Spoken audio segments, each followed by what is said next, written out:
In this video we're going to be looking at adding and subtracting fractions.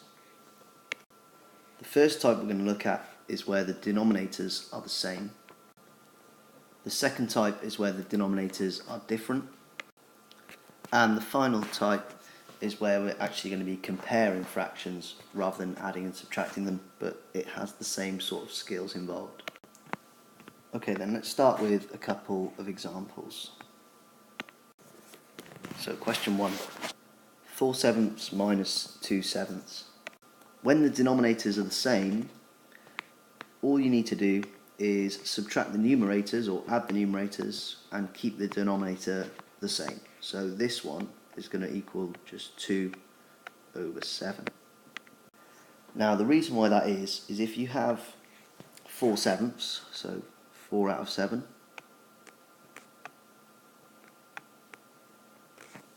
and then I take away 2 of those, we're left with just 2/7. So that's why we don't get something like 2/0. We don't take away the denominators as well. Okay, so let's move on to the next example. We've got 5/9 plus 7/9. So again, we're just going to add the numerators and keep the denominator the same. So 5/9 plus 7/9 is going to give us 12/9. And then we can simplify this. They're both divisible by 3.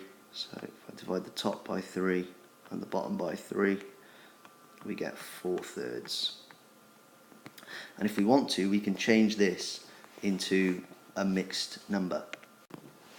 I know that we can change this into a mixed number because the numerator is greater than the denominator.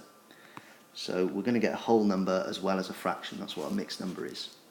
And if there are 4/3, 3/3 is going to give us 1 whole, and then we'll have 1/3 left over. So we'll have 1 and 1/3. Okay, let's move on to the next type where the denominators are different. We've got a few examples here. Let's look at question 1. With question 1, we have a denominator of 15 and a denominator of 5. So if I rewrite it, we've got 14/15 minus 2/5. The way to add or subtract fractions which have different denominators is to make equivalent fractions where the denominators are equal. So this 15 is in the 5 times table, so if I multiply top and bottom of this fraction by 3, we'll both have fractions over 15. So the first one's going to stay the same, so I'll keep this one as 14/15. But this one here, I'm going to multiply the top and the bottom by 3. The reason that is so that we get a fraction over 15. So we'll have 6/15, which, going back to the last section, 14 minus 6 will give us 8/15. So that was an example where we only had to change one of the denominators. Now let's do another one where we have to change both, because 6 is not in the 4 times table. But some people like to just multiply the two together. It's easier if you find the lowest common multiple of the two fractions. So if we have 1/6 plus 3/4, the lowest common multiple of 6 and 4 is 12, so we want to make fractions over 12. And we've got to think, how are we going to make 12 of both of these? Well, you have to multiply 6 by 2, so we're going to multiply this 1 by 2 as well. And for the 4, we'd have to multiply it by 3 to get 12. So we're going to multiply the top by 3 as well. So this is going to give us 1 times 2, which is 2, 3 times 3, which is 9. We'll get 11/12 when we add them together. And the final one, very similar. We have 5/11 plus 7/8. Now with this one, we have two denominators where the lowest common multiple is in fact when we multiply the two together. So I'm going to have to make a denominator of 88 for both of them, and the way that we get 88 is by multiplying this one by 8 and this one by 11.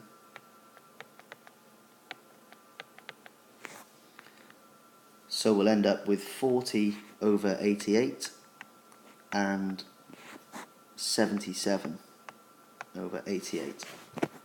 And when we add those two together, 40 plus 77 is 117 over 88.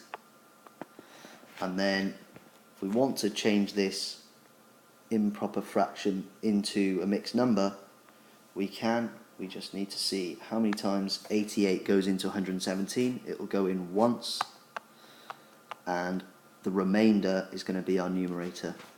So the remainder, when we do 117 take away 88, is 29, and we'll put that over 88. So we're left with 1 and 29 over 88. Okay, so the final thing I want to go through is comparing fractions, and this is very much the same skill as when you're adding fractions. So here I have three different fractions. If I was going to compare a couple of them, let's say I was going to compare these two to find which one is smaller, I would have to make the denominators the same in order to make a judgment. So if I start by writing out the two fractions, 5 over 13 and 4 over 11. So we want to find the lowest common multiple of the two denominators. We're going to have to multiply this one by 11 and this one by 13.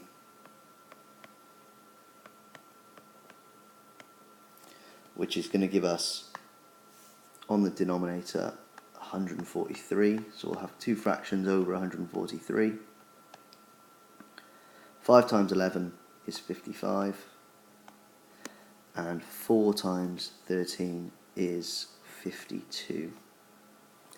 So we can see that 5 over 13 is bigger than 4 over 11, because this one is 55 over 143, whereas this one is only 52 over 143. Now let's compare all three of them. Now when we're comparing all three of them, we're going to have to find the lowest common multiple of each of these three. Now finding the lowest common multiple of these three is going to be where we multiply all three of those numbers together. So they're going to be fractions over 5 times 11 times 13, which is 1,215. So we're going to have three fractions over 1,215. Now, to get this one to be 1,215, I have to times it by 11 and 13, which is 143. So I need to times this one by 143.